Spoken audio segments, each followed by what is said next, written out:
इसके पास एक गधा था जो रोजाना भारी नमक की बोरियां बाजार ले जाया करता था। सफर लंबा और थका देने वाला था। गधा बोझ से परेशान और थका हुआ लग रहा था। एक दिन जब वो दरिया पार कर रहा था तो अचानक फिसलकर पानी में गिर गया।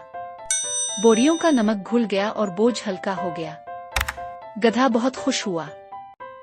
अगले दिन गधे ने जानबूझकर दोबारा पानी में गिरने का ढोंग रचाया।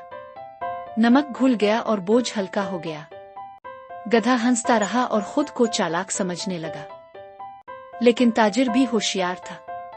इसने गधे की यह हरकत देख ली। अगले दिन इसने बोरियों में नमक की बजाय रुई भर दी।